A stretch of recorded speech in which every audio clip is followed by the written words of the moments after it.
बिहार विधानसभा चुनाव, उसमें भी बिलखुसूस सीमांचल और उसमें भी खास तौर पर मुसलमान मतदाताओं पर पूरे देश की नज़र क्यों टिकी हुई है। मैं जर्नलिस्ट मजहर, आप देख रहे हैं मुस्लिम सियासत। आज की इस रिपोर्ट में इसी पर चर्चा होगी। पिछला 2 हफ्ते की पूरी टाइमलाइन उठा के देख लीजिए, खबरें किस तरफ इशारा करती हैं। आई लव मोहम्मद की कैंपेन शुरू हुई, जिसमें शुरुआत में तो पहले 21 केसेस बुक किए गए, जिसमें 1300 से ज़्यादा नौजवानों को मुलजिम ठहराया गया। 38 लोगों की गिरफ्तारी भी हुई। फिर बरेलवी के कोतवाली एरिया में जुमा की नमाज के बाद जो देखने को मिला, उसकी तो चर्चा और ज़्यादा हो रही है। मौलाना तौक़ीर रज़ा को तक पुलिस ने हिरासत में ले लिया है। ये तमाम चीज़ें खुली चेतावनी है। एक तरफ आई लव मोहम्मद के नारों पर, पोस्टर्स पर जो प्रशासन विवाद जाहिर करता है, दूसरी तरफ आई लव महादेव के भी कैंपेन शुरू हो गई है इसी के दिफा में, मगर उस पर कोई लाठीचार्ज या कोई एक्शन या उन्हें कोई परमिशन लेने की ज़रूरत नहीं पड़ती है सड़क पर इस तरह का प्रदर्शन करने के लिए। अब यहाँ पर जो स्टेट रन इंस्टीट्यूशंस हैं, उनका दोहरा मियार साफ तौर से नज़र आता है। गुजरात में, मध्य प्रदेश में और उत्तर प्रदेश में, ये तीनों भी बीजेपी रूल्ड स्टेट हैं और यहीं पर मुसलमानों को लेकर दोहरा मियार या फिर हिपोक्रेसी देखने को मिल रही है। ये चीज़ें साफ तौर पर अब जाहिर हो चुकी हैं कि अगर मुसलमानों ने अपनी खुद की क़यादत खड़ी नहीं की, खुद की क़यादत से क्या मुराद है, वो 2-4 नाम जो किसी और पार्टियों में जो अपने आप को सेक्युलर क्लेम करती हैं, वहाँ पर उनका मौजूद होना जाहिर सी बात है कि मुसलमानों को डायरेक्ट या इनडायरेक्ट कोई फ़ायदा नहीं पहुँचा रहा है।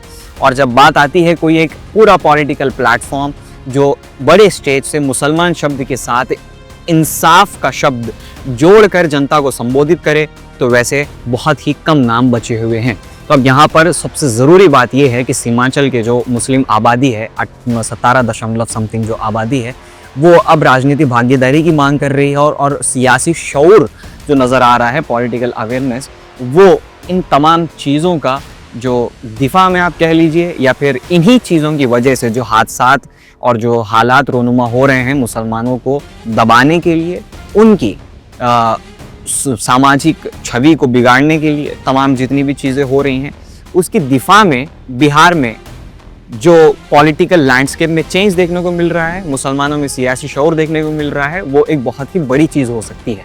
मगर इलेक्शन के नताइज जब तक नहीं आते हैं, उन आंकड़ों का खुलासा जब तक नहीं होता है, तब तक इस चीज़ को सही से बयान करना मुश्किल है। मगर हाँ, अब मुसलमानों के ऊपर नज़र टिकी हुई है कि वो लोग राजनीति में अपनी भागीदारी को कितना चाहते हैं।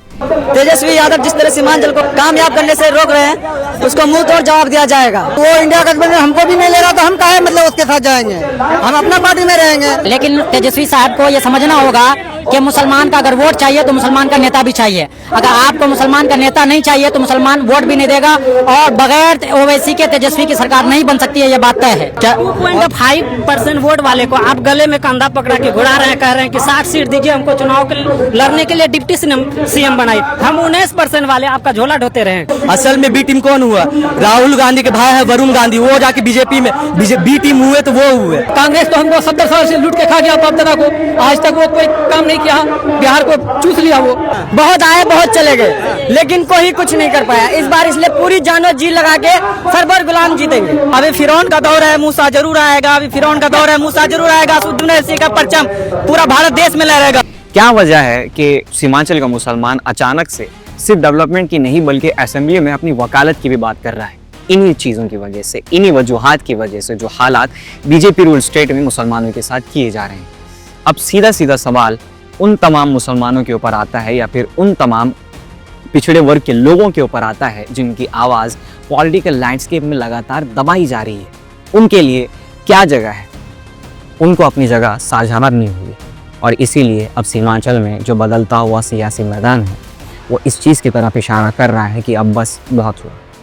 आप क्या सोचते हैं इन चीज़ों के बारे में? नीचे कमेंट सेक्शन में कमेंट करके हमें ज़रूर बताएं। और तो ख़ास सीमांचल के जो लोग हैं, वो कमेंट में अपनी राय ज़रूर रखें। इस वीडियो को शेयर कीजिए अपने भाई बंधुओं के साथ। बिहार के चुनाव हो या फिर देश भर में मुसलमानों के साथ हो रही नाइंसाफ़ी पर लगातार हम लोग नज़र बनाए हुए हैं। आपके लिए ऐसे ही वीडियोज़ लेकर आएंगे। मिलते हैं अगले वीडियो में किसी नए मुद्दे पर फिर से बात होगी। मैं जर्नलिस्ट मजहर, आप देख रहे हैं मुस्लिम सियासत।